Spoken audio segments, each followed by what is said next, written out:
Okay, it's about time to, pagbabalik sa aking channel. So, ang tagal-tagal kong hindi nag-review dito. Mga ka-D-smokers, pasensya na. Medyo busy in life. So, today we're reviewing another brand of cigarette. No?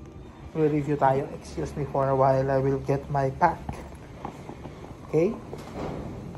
This cigarette is called Mark 1. Wow. This is luxury tobacco. Pinadala galing international to. Dubai. Luxury tobacco blend. American blend. Mark 1. Cardinal blend. Today we're reviewing this Mark 1. This. Okay.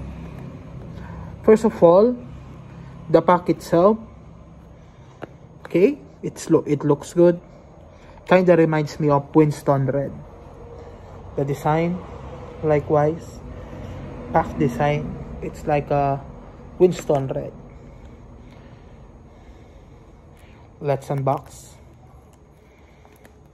Wow, this unboxing experience feels like a bit different. Wow, this is the Mark 1.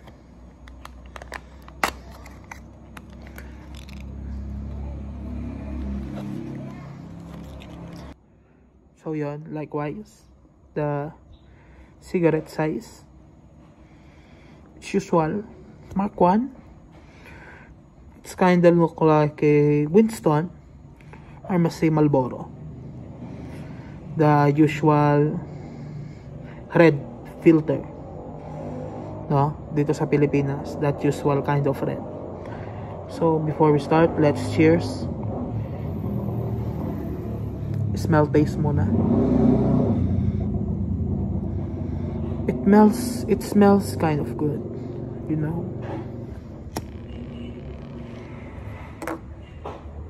Cheers. First impression,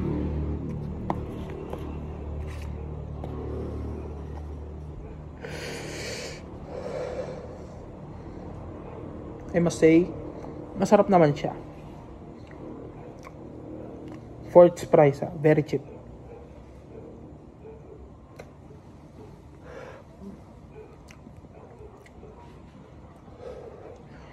Masarap naman siya. Decent cigarette. But again, this is not a Filipino brand. It is a international cigarette brand. No?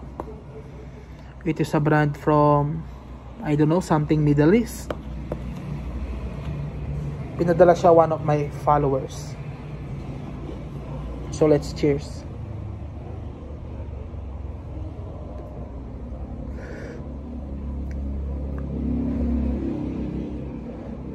The cigarette kinda feels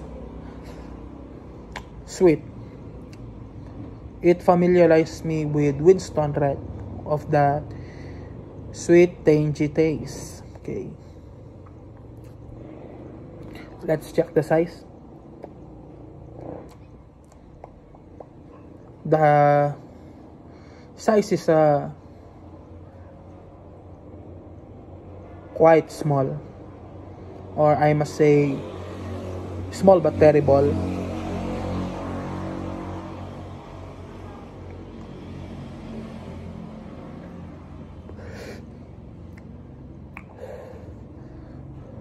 Lengthwise, it's good. No, masarap siya if you prefer a decent reddish light taste, no, of a cigarette, or red but not strong cigarette flavored like the Marlboro. No, this is a, I must say, light version of Winston Red. It's not that kind of strong cigarettes you'd prefer.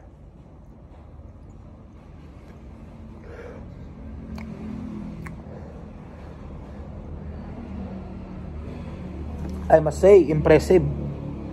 I like the taste, quite good. but I will not choose this as my personal brand, no? Especially, it's not available here in our country, no? This is not sold here in the Philippines, okay? Pinadala na ako ng 2 facts, no? Ng aking friend.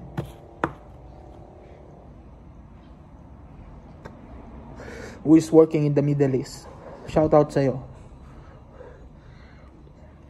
This is sponsored, by the way, but I will not mention any names. Because he or she would not prefer to mention his names on social media. He or she would like to be anonymous. Okay? So, eto, paubos na natin. Cheers.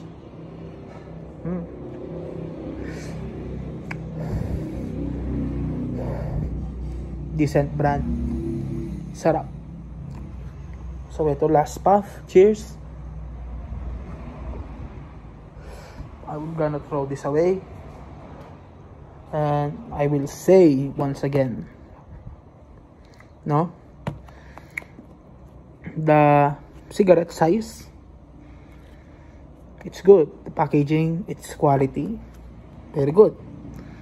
Wala akong masabi sa quality nitong Mark 1. Masarap siya.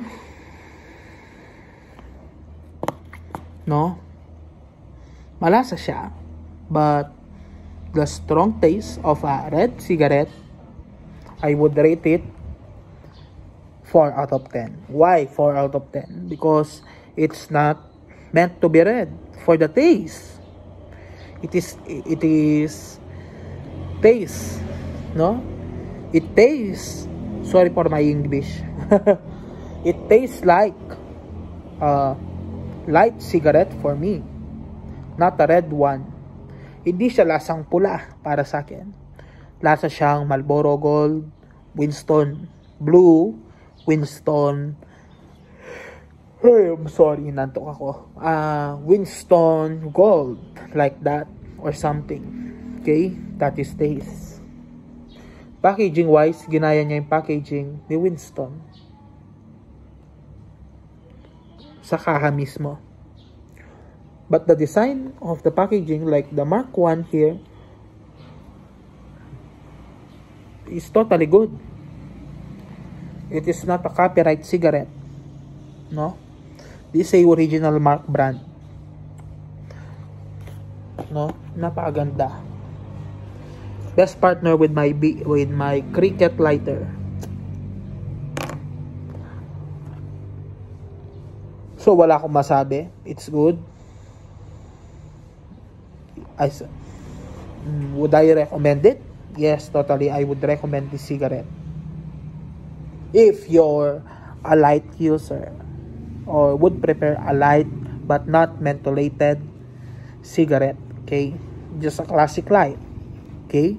I would prefer it that you will choose this as your personal brand. But if you prefer red brand or stronger red flavor, I would suggest you will go for Winston Red or Marlboro Red. So, yun lamang po. Thank you for watching. See you next time, ka-Darwin the Smoker. Mag-upload ako ulit real soon. Bye!